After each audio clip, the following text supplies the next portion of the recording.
Hello there. It's now starting in earnest. Saving the planet by starving the people.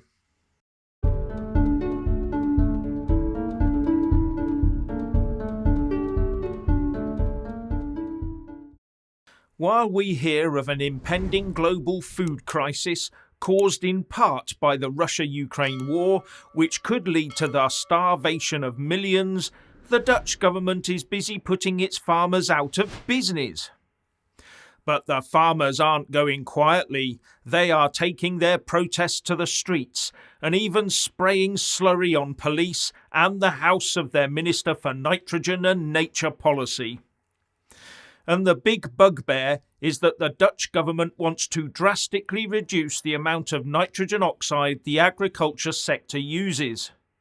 But nitrogen fertilizers are essential for crop growth.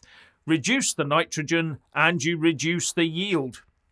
And this will force many farmers out of business and make it harder to feed people just at the time you need all the food you can get. And while inflation is on a severe upward trajectory too. And the Dutch government's response to the farmers' protests, they said, the honest message is that not all farmers can continue their business. You can almost hear the politicians saying, food crisis? What food crisis? Where are they going to get their food from? Russia and Ukraine? I wonder which other countries are planning to follow the Dutch example. But that's not all that's going on in the Netherlands.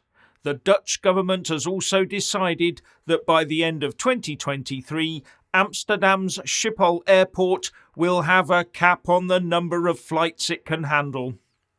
Schiphol airport is the third busiest in Europe, and it will see a 12% reduction on the number of flights to 440,000 a year. With Transport Minister Mark Harbers saying these cuts aim to restore the balance between a well-operating international airport, the business climate, and the interests of a better and healthier living environment. And do you think Schiphol will be alone in that in the coming months and years?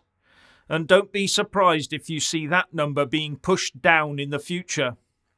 You see, travel and food will only be for the powerful and the wealthy. And this is just the start. And the rich and powerful won't care about you. How do you think they became rich and powerful in the first place?